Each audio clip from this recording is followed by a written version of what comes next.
আল্লাহ তাআলা কিছু কিছু জিনিস আমার আল্লাহ বানাইতে গিয়ে আল্লাহর কুদরতি হাত আল্লাহ ব্যবহার করেছেন। আল্লাহ কোন জিনিস বানাইতে গিয়া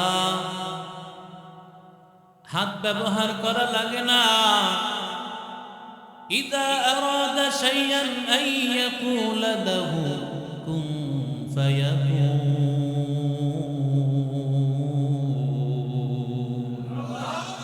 কাদের কুদরত দারি বর কামাল রব্বি আনতা হাসবি যুল জালাল। তুহি কাদের জলিলুল্লাহ জাহাদা বহর হালে তুহি মেরা নিগাহদা। আল্লাহ কোন জিনিস বানাইতে গিয়ে আল্লাহর হাত ব্যবহার করা লাগে না।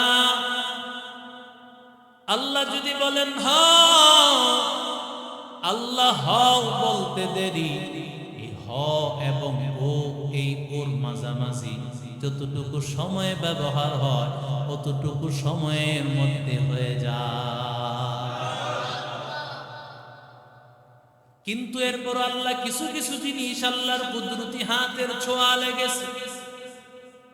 এর মধ্যে একটা হলো বান্দার কপাল।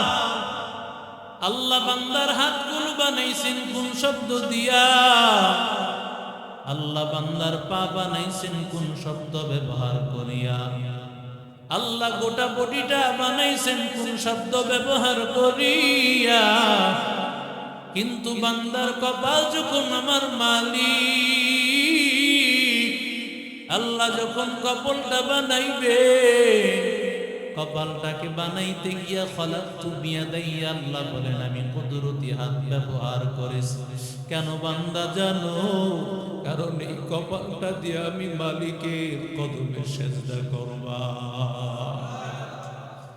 আমি মালিকের কাছে বান্দা সেজদা করবি।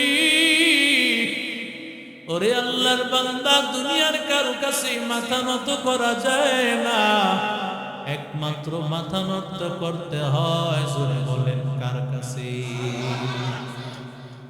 এরে নবীর আশিক উম্মতের দল, 2 নম্বর বান্দা আল্লাহ যখন কলম বানাইছেন, যে কলমটা দুনিয়াতে বান্দা সৃষ্টি হওয়া 50,000 বছর আগে বান্দা কোথায় খাবে, কোথায় ঘুমাবে, কোথায় হবে তার বাড়ি ঘর, কোথায় হবে তার কবর, যেই কলম দিয়ে আল্লাহ লিখে দিয়েছেন, ওই কলমটাকে আমার মালিক আল্লাহ নিজের হাতে বানান। এরে নবীর আশিক উম্মতের দল, আল্লাহ তাআলা আরশে আজিমটাকে আল্লাহ তাআলা নিজের হাতে আল্লাহ বানাইছেন। 4 নম্বর জান্নাতুন নাঈমটাকে আল্লাহ নিজের হাতে বানাইছেন। 5 নম্বর হলো আল্লাহ তাআলার কুদরতি একটি কিতাব তাওরাত। এই তাওরাত কিতাবটাকেও আমার আল্লাহ নিজের কুদরতি হাতে বানিয়েছে। কিন্তু সেই তাওরাত কিতাবেরও কোনো দাম নাই। সেই তাওরাত কিতাব আমার মালিক বানাইয়া আল্লাহ বলেন নাই আমি তাওরাতকে নাজিল করেছি, হেফাজতের জিম্মাদারি আমি আল্লাহ। আল্লাহ জাবুর নাজিল করে বলেন নাই জাবুর আমি নাজিল করেছি, হেফাজতের জিম্মাদারি আমি আল্লাহ। ওরে আল্লাহর বান্দা, ইনজিল আল্লাহ নাজিল করিয়া আমার মালিক আল্লাহ বলেন নাই ইনজিল আমি নাজিল করেছি, এই ইনজিল হেফাজতের জিম্মাদারি আমি আল্লাহ। ও আল্লাহর বান্দা, কিন্তু আল্লাহ কালামুল্লাহ নাজিল করিয়া আল্লাহ বলেন ইন্না নাহনু নাযালনা যিকরা ওয়া ইন্না লাহু লাহাফিযুন।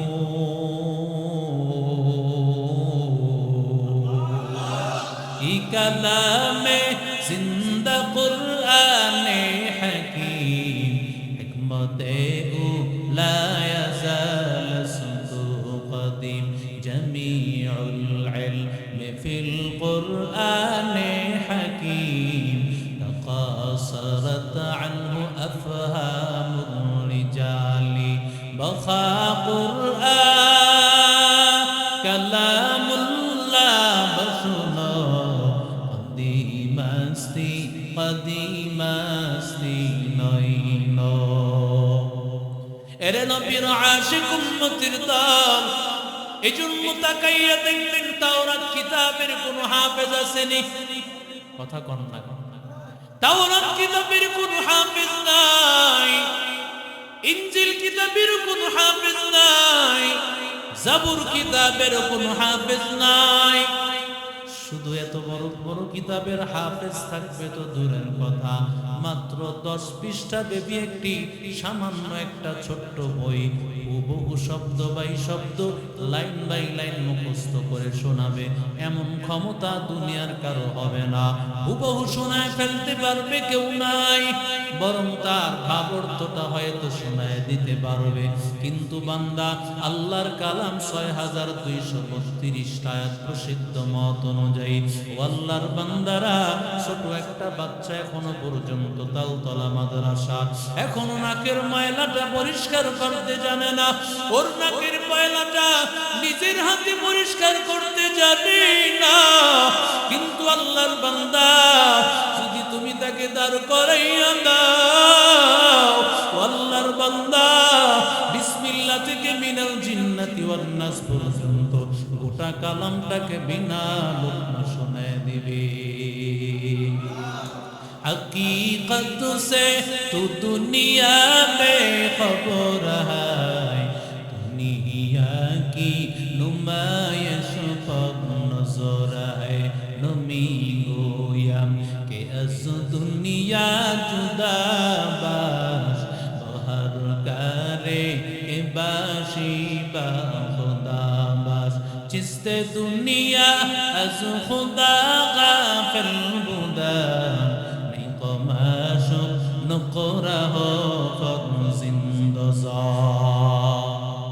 এই কোরআন কার কাছ থেকে নাজিল হয়েছে?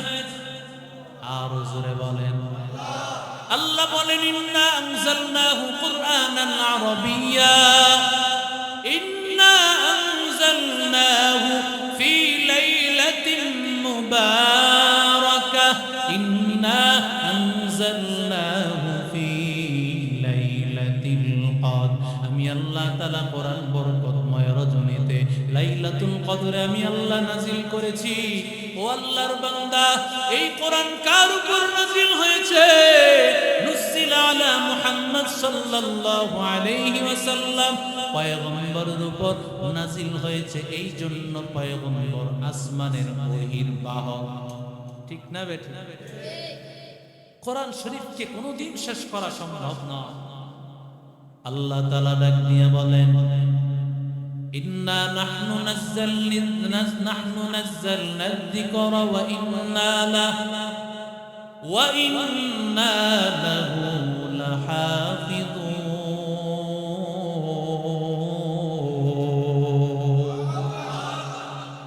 আল্লাহ বলেন, আমি মালিক,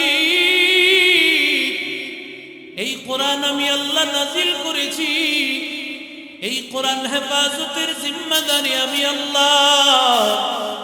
আমি আল্লাহ তাআলা যদি কোরআনের সব বইকে তোমরা আগুন দিয়া জ্বালায়া দাও, যদি কোরআনের সব বইগুলোকে, যদি কোরআনের সমস্ত কিতাবগুলোকে যদি তোমরা পানিতে ভাসায়া দাও, আল্লাহর জাতের কসম, হাফেজে কোরআনদের সিনায় সিনায় কিয়ামত পর্যন্ত আমি আল্লাহ কোরআনকে রেখে দেব।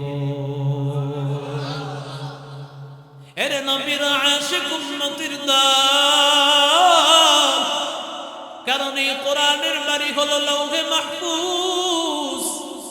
এই কোরআন যেখান থেকে সেখান থেকে আসে নাই, কারণ এই কোরআন এমন একজন আল্লাহ, এমন একজন মালিক এই কোরআন নাজিল করেছে। মানুষ যত বড় হয় তার বইটাও তো তত বড় হয়। কথা বলেন না কেন? আমার আল্লাহর মতো বড় আর কেউ আছেনি?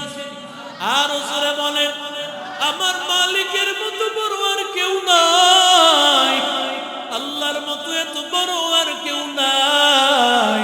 এর নবীর আশিক উম্মতের দল, আল্লাহ তাআলা এত বড় কালামুল্লাহটাকে আমার আল্লাহ তাআলা নাজিল করেছেন। আল্লাহ তাআলা নাজিল করেছেন, আল্লাহর কালামটাকে আল্লাহ তাআলা নাজিল করেছেন।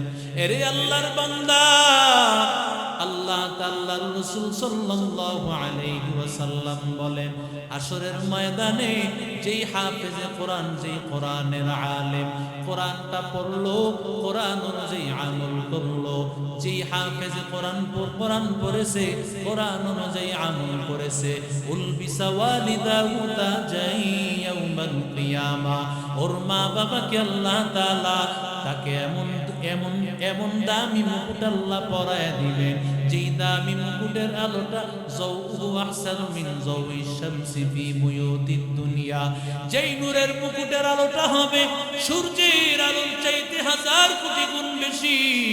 আল্লাহর নবী রাহমাতুল লিল আলামিন, আমার মায়ার নবী বলেন, যদি হাফেজের মা বাবার এত দাম হয়, ফামা যান্নুকুম বিল্লাযী আমিলা বিহাযা, সেই হাফেজে কোরআন, সেই হাফেজে কোরআন এই কোরআন অনুযায়ী আমল করলো, কোরআনটা বললো তার অনুযায়ী আমল করলো, তার সম্মানটা কেমন হবে তোমরা আন্দাজ করে না।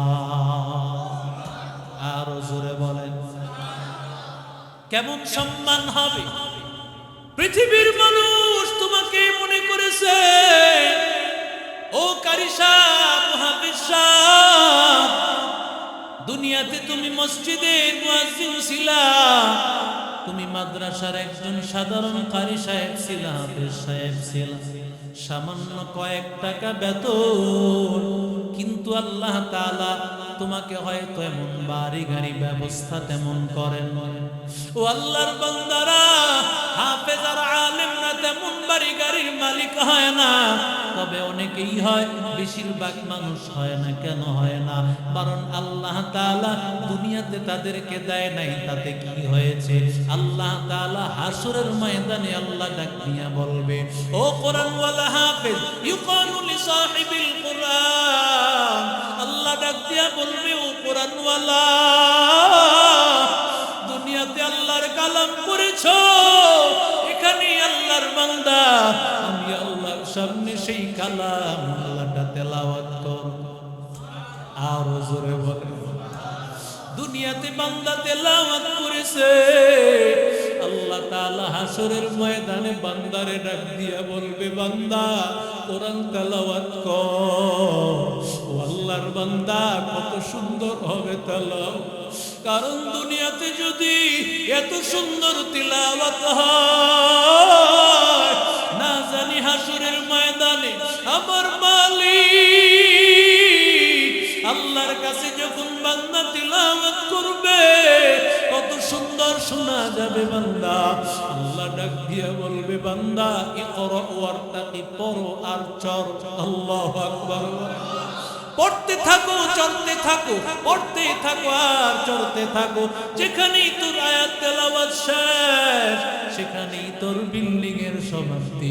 একজন হাফেজে কোরআনকে কমপক্ষে 6032 তলা বিল্ডিং আল্লাহ দিবেন।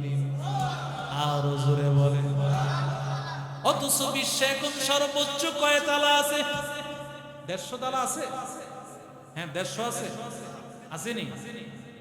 150 থাকতে পারে, এর উপরে নাই। এরে আল্লাহর বান্দা, 6232 তলা বিল্ডিং, কত বড় বিল্ডিং! একটু কল্পনা করো, বুরজুল খলিফা এত বড় বিল্ডিং, যেখানে উঠিয়া বান্দা চিন্তা করে এত বড় বিল্ডিং তো আর নাই, সেখানে সেলফি তুলি। আল্লাহর বান্দা একটু চিন্তা কর, দুনিয়া তো হাফেজদেরকে কিছুই মনে হয় না, কোরআনওয়ালাদেরকে তো কিছুই মনে হয় না। একটু চিন্তা করো, হৃদয়ের কানটা লাগাইয়া শোন, আল্লাহ কেমন দামি বানাইয়া দিবেন। এত বড় তালা বিল্ডিং, কেমন বিল্ডিংটা হবে? ঘরে একটা ইট স্বর্ণের, আরেকটা ইট হবে রূপার। স্তরটা হবে মেশক আম্বরের। আল্লাহ এত দামি বিল্ডিংটা বান্দাকে আল্লাহ দান করবে। আরে আল্লাহর বান্দারা, যেখানে উঠতে গিয়া বান্দা উঠা লাগবে না, কষ্ট করে সিঁড়িতে উঠা লাগবে না, বরং অটোমেটিক বান্দা উঠে যাবে। এরে আল্লাহর বান্দা, যেমন ভাবে লিফটের সাহায্যে তুমি উঠো, লিফটের মাধ্যমে একটু চিন্তা করো, আল্লাহ যদি দুনিয়াতেই মানুষের মেধা দিয়া লিফটের ব্যবস্থা হয়, চলন্ত সিঁড়ির ব্যবস্থা হয়, আমার আল্লাহ বুঝি তার চাইতে মেধা কম, ইঞ্জিনিয়ারিং কম? আরো জোরে বলেন, কেমন হবে আল্লাহর বিল্ডিং? ওরে আল্লাহর বান্দা, Bashundhara city, Jamuna future park দেখা তোমার মাথা নষ্ট হয়ে গেল।